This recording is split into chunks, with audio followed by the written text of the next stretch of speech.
I remember the times that I would wake at 7 a.m. and just open the book, trying to ask myself, did anything that I have read in the past few days, hours, weeks, are they really going inside my brain? Am I really learning anything at all? Because I feel like nothing's going inside my brain. I feel that I haven't learned anything, despite the fact that I have read the same book 10 times already.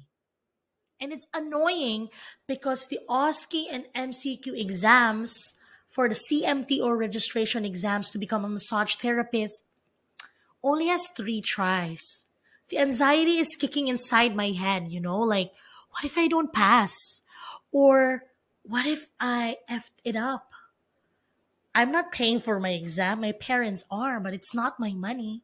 I don't want to waste it. I don't want to waste the amount of time and effort that I made, and I'm not going to pass at all. So one thing was going inside my brain. How am I going to overcome the fear and ensure that I cover everything to be prepared for my CMTO registration exams?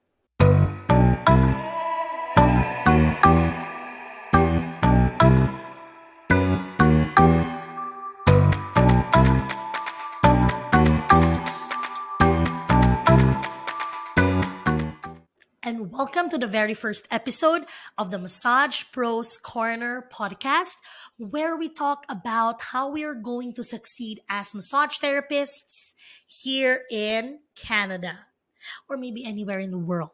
But for this episode, this is more focused on the registration exams, especially the preparation part for Ontario or the CMTO. And I'm going to be giving you all the tips and, situations that I have experienced and my students experience as well. But I don't want this podcast to be boring. So think of me as your massage therapy bestie. We're just talking casually. We're just telling life stories of how we can overcome it. Don't overthink this too much. Okay. I mean, you should a little bit because but this is why I'm here for you, bestie. I'm gonna just give you the real truth based in my eyes, my beautiful eyes, right? So let's get it started. Let's go with the tips. So, where should we start? Tip number one? Okay, fine.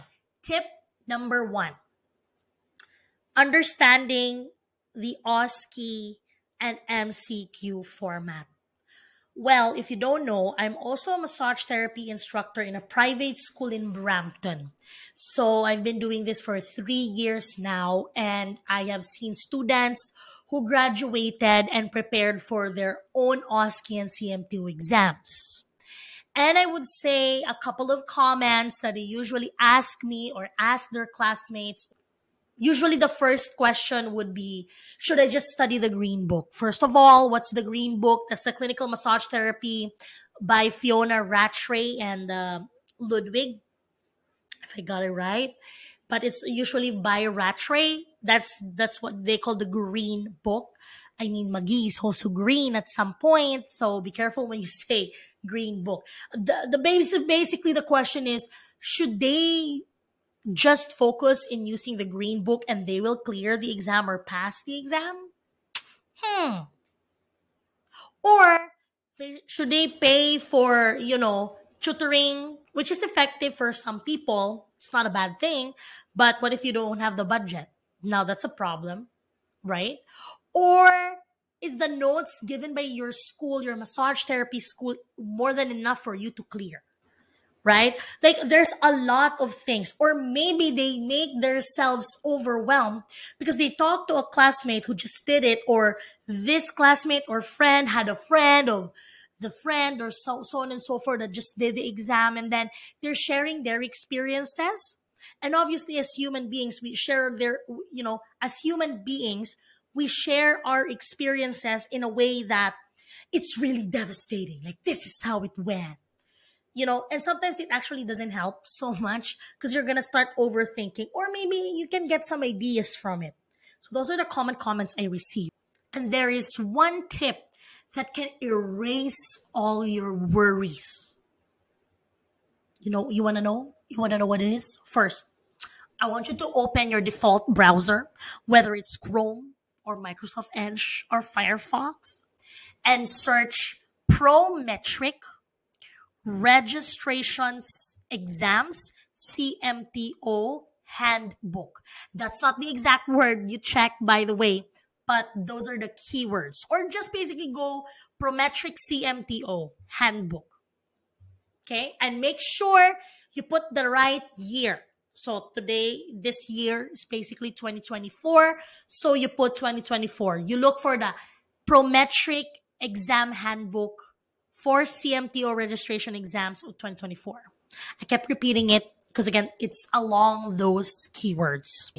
So now, after you find it, you would receive a PDF. Okay, I would link it down on the description also so you can see it. And this handbook should be your bestie.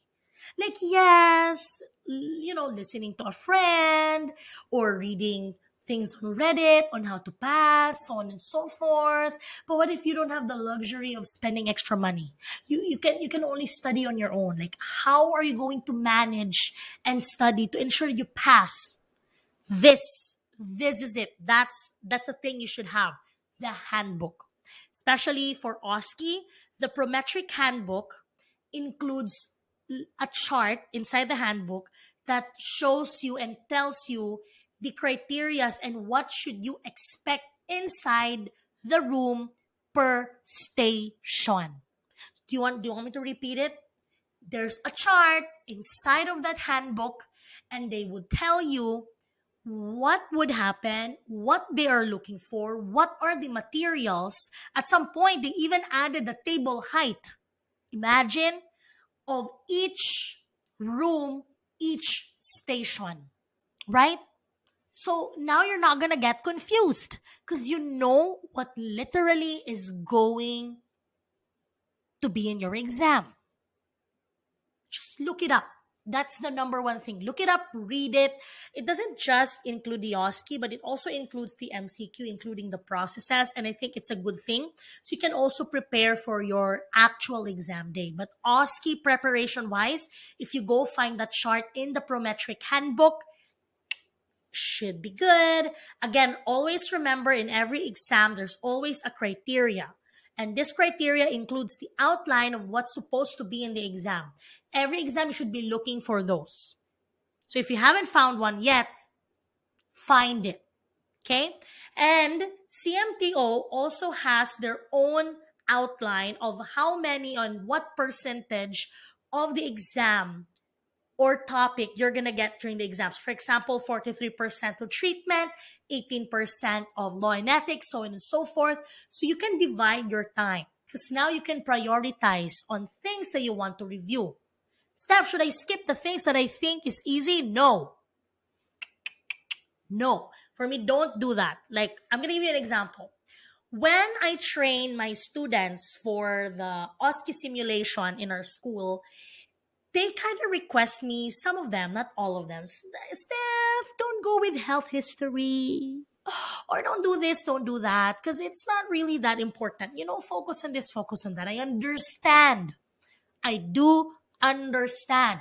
However, you also need to think about, what if you don't do good on that station? Which is, by the way, the people or the students who tells me that it's not important are the people also who didn't do good in that station. And they just promise, oh, I'm going to do good in the real exam. For me, study each station the way you should study every station. Maybe you prioritize assessment or treatment stations more because you're weak in that, but don't ignore these stations. You don't know. You don't know how bad you did, and maybe this can help you. And if you're having issues with communications, practicing these stations like health history interview or consent would help you explain more.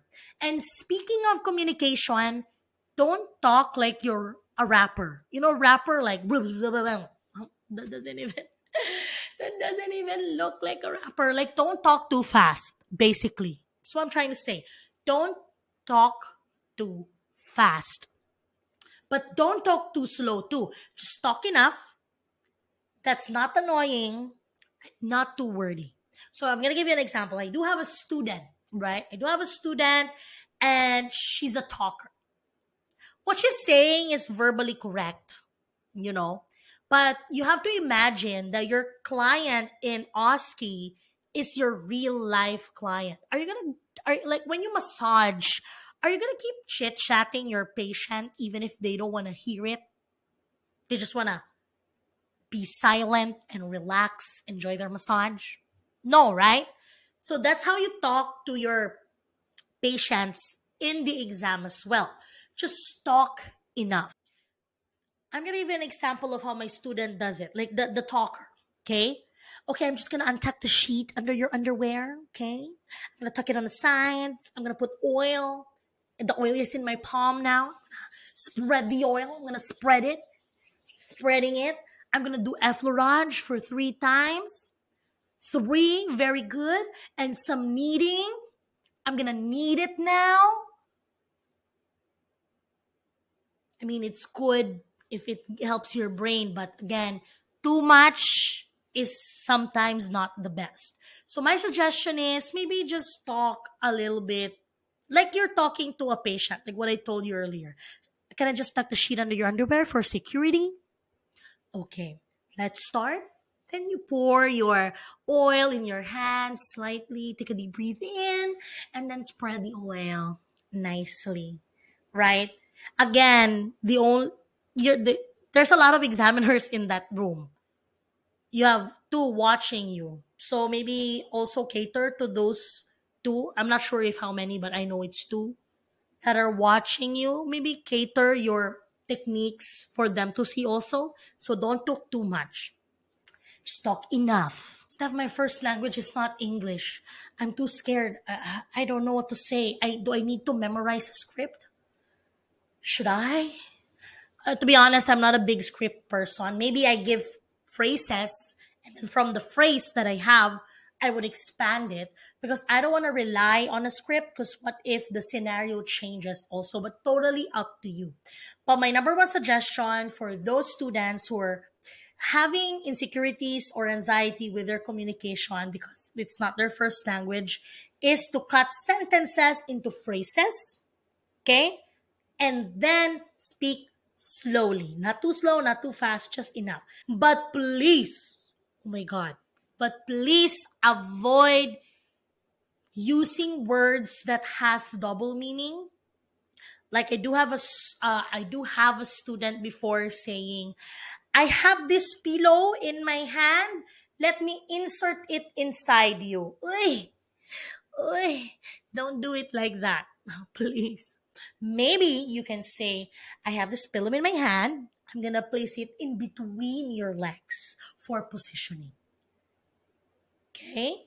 Asking for pain scale. Don't just ask for a random number. Okay? So you should ask, I have a pain scale of 1 to 10. 1 is the least painful. 10 is the most painful.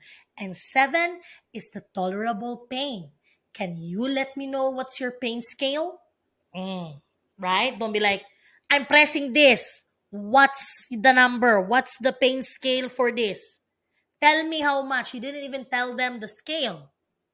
Steph, for me, language wise, I kind of don't like that sentence.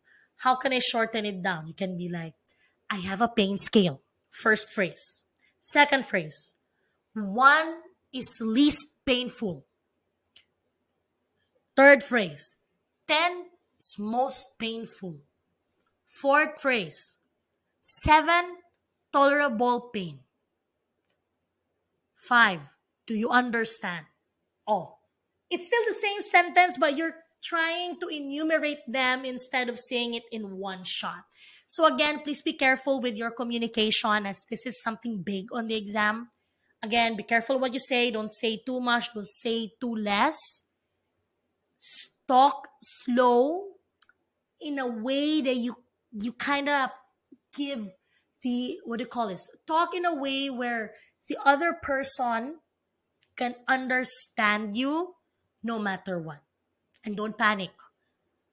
The voice is the number one thing that gives you away when you panic too much. Just be calm.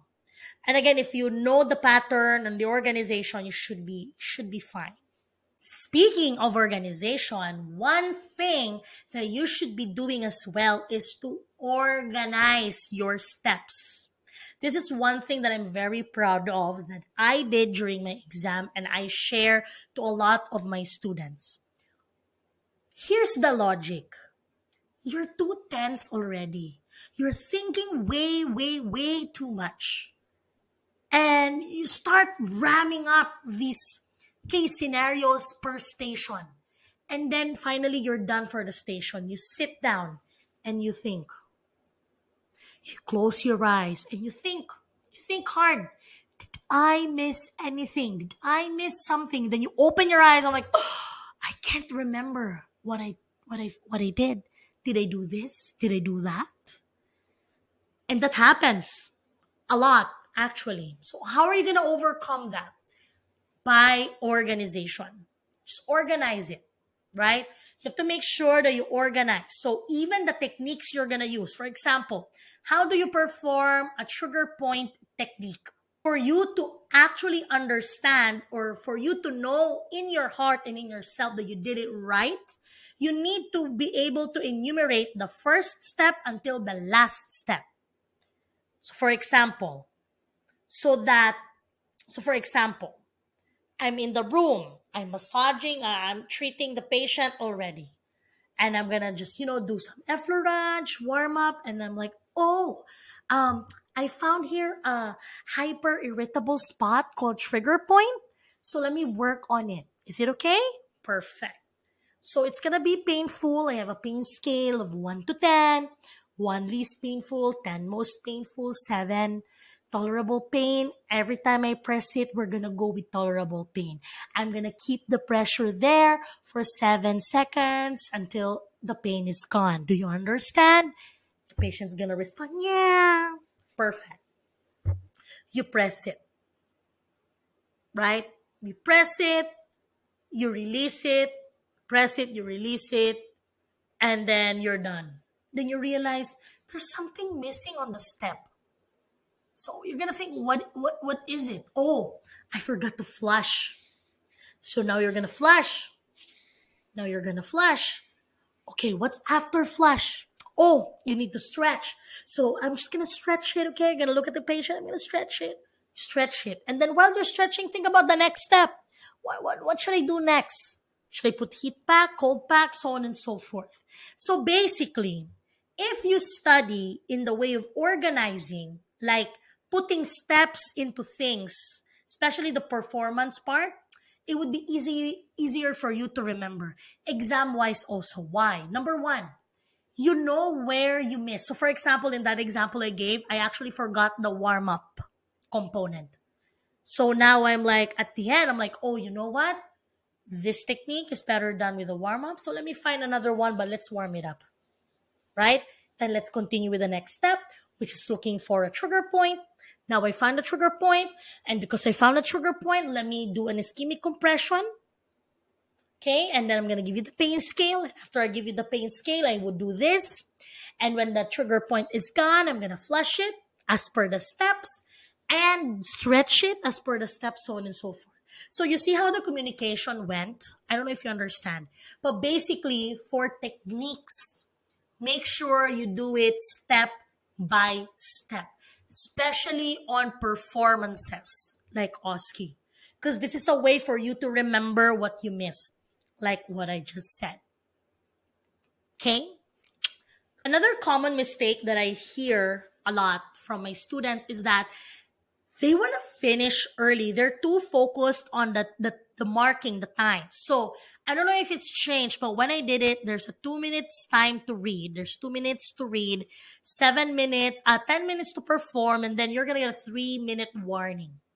For me, the way I studied is I make sure that I make everything step by step. I meet all the steps to ensure that I got whatever they're asking within a 7-minute mark.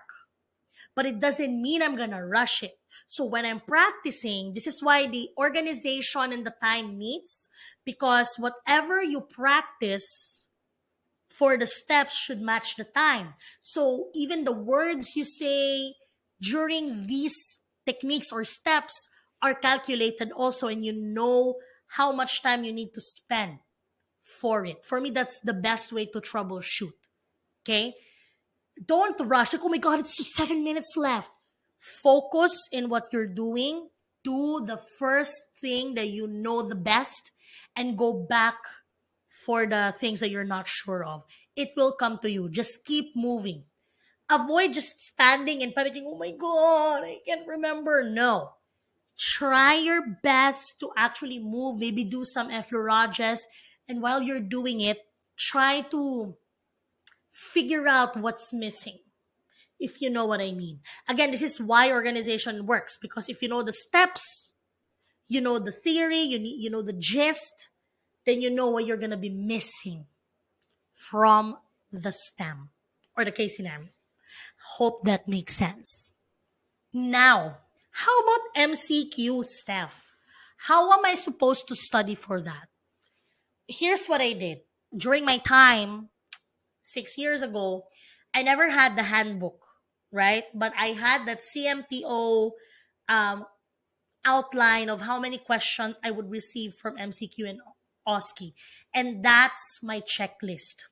And then I found the book that I used in school, which is the Clinical Massage Therapy by Fiona Rattray, right?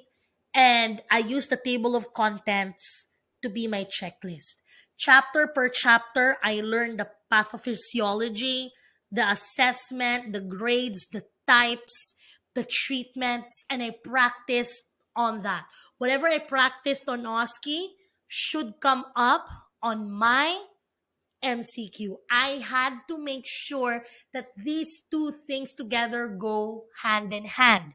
I had to make sure that I understand the definition of sprains, strains, bursitis, tendonitis, PFPS. I should understand that.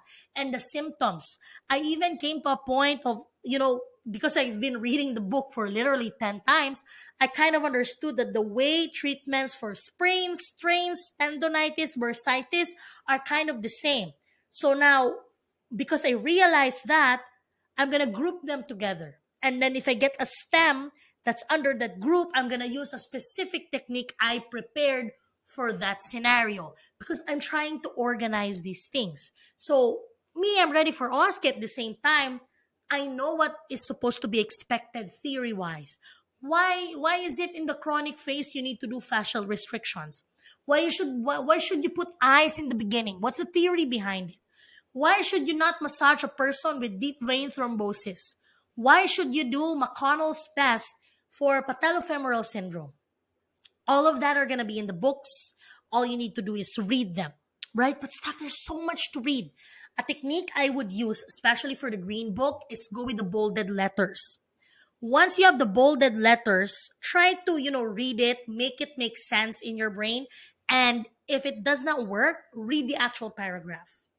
What I did that really helped me is I wrote along when I was reading. So if basically I made a study chart, one piece of paper. By the way, this is very, very effective.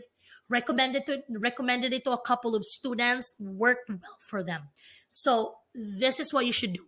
In a long, the long legal paper, I made a chart of definition, signs and symptoms, causes, assessment, special orthopedic test, treatment goals, self-care, possible muscles affected. Example, right? And I would not even use a computer. I would just use a pen, not even a pencil. Because what I would do is I read the book, and then after the chapter, I close it and I write whatever I can remember of all those categories I mentioned.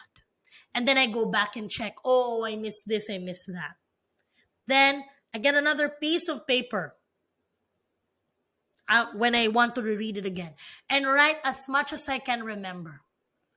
And then I compare the notes I did from last time plus the notes I did today and then the book. And I would see which one I missed. So that's how I read the book literally 10 times. I rewrote, I summarized everything per condition, per chapter to make sure that I got everything, I understood everything. So that in OSCE, when they ask me a specific question, I know what's the answer. And because I've read it, I know what to give it. I know what to answer for MCQ as well. Steph, how about for anatomy? You know, like the muscles, origin, insertion, action, palpation, and stuff. How did you manage that? Oh, that's my weakest spot actually. But you're gonna laugh of how I do it. So what I did is I asked my ex-boyfriend, now my husband, that if he can elevate my bed. I don't know. I'm extra like that, by the way. I'm very, very extra like that. Because I'm a learner where if I keep seeing it multiple times, I'm gonna remember it. So I asked him, "Can you lift the table? I mean the my bed." So he lifted my bed, and now I only have a couple of steps away from my ceiling. And what I did is I posted all the muscles that I'm currently studying. And before I sleep, that's the one I've been reading over and over and over again.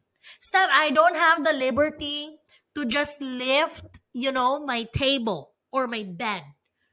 Well, this is what I did. I asked my mom, I know you love your paintings. Can I post something around the house? I'm just going to remove it when there's something. So I posted everything around the house and I walked around the house, questioning myself. So I made some draw lots and I would pick, origin of traps. And then I walk around the house, or every time I go to the kitchen, or I basically bring something that I want to read and I keep reading it as I'm washing the plates, doing the vacuuming. So every chance I get, I would read. Steph, that's not really, how is that effective? For me, it is effective because that helps me remember. So my tip for you is if you can find a way to help you remember things, then go do it. Don't be afraid. Go do it. I have a student who really wants to use Speechify for everything, and that's how she learns the best. I have another student who wants to see 3D apps. So she bought a 3D app of the muscle. And she kept repeating. Another version of, I can say, because the other stuff I said was too extra because that's me. I'm always extra. Is that using Quizlet, or by then it's called Brainscape, another app. And I made flashcards or index card flashcards. And I just tried repeating and repeating and repeating, all of these muscles until I finish. And then I tried to find them in the body, on my own body. Why do I use my own body for that? Number one, you don't have anything in the room. The only thing you have in the room is your own body. So if you can find it in your body, it means you can find it to the other person too. So that's why I practice on my own first before I practice with someone else, so that I understand and I would know which is which. So for example, the forearm flexors, pronator teres, flexor carpi, ulnaris radialis, those ones, I had to remember it first using my arm so that I know what I'm trying to study. I know I've been talking so much and I hope you're getting something out of what I'm talking here. But to be honest, just to summarize all of the topics and things I've been talking and giving you, number one is you really need to read. There's no easy way to say this. You really need to read. Don't force yourself to read like literally word by word. Read smart. For example, the Rattray book, the clinical massage therapy, they actually have an instruction of how to read the book. Read that first, maybe, right? And second is, besides the reading component, if you don't want to read the books, read your notes. Read the notes that were given to you by your instructors. Keep repeating it, right? Third is group conditions that are alike, right? So sprains and strains, they're the same. Tendonitis, kind of the same. Pes planus, pes cavus, the same. Pes planus and plantar fasciitis, kind of the same. Headaches and migraines, close enough. Radial nerve lesion, ulnar nerve lesion, median nerve lesion, sciatic nerve lesions, technically the same. It's just that the nerve affected is different. I'm going to combine them together and check the treatment for those things. Assessment, in the other hand, is the same. I'm going to combine it per condition. So, for example, TOS or thoracic outlet syndrome, what are the tests? What special orthopedic tests should I be doing in that condition? And then I'm going to go for sprains. What are all the tests that I should be doing for all joint type of sprains? I'm going to put it in one condition. So I organize it, I grouped it together, so on and so forth, to ensure that I'm organized and I can go back to the topics that I'm really, really, really, really frustrated about. Even yourself, organize your study methods, or maybe go book by book. Maybe for first week you're gonna go for clinical massage therapy, then the second week you're gonna go with anatomy, then third would be pathology, something that would help you manage your time. And again, there's a lot of support. You can go talk to your instructors. There's a lot of forums online. Talk to your previous classmates. I mean, there's a lot more that I can share with you, but those are my main things. You really need to know what you're studying, get the handbook, read, organize everything, and prepare for the performance and the theory that you need to understand. Don't just read, understand them. That's it for today's podcast episode. I mean, there's a lot more. I can do more episodes. Watch out for my next episodes because I'm going to go and talk about each station of OSCE. What should you do about it? Per station, tips, tricks. How should you perform it? What should you be expecting? So check that out.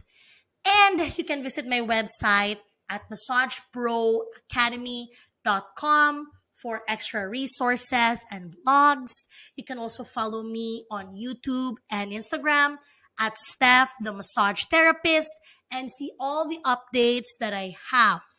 And again, stay safe, study hard, study smart, and you will be successful in this massage therapy career that you are on right now. Bye.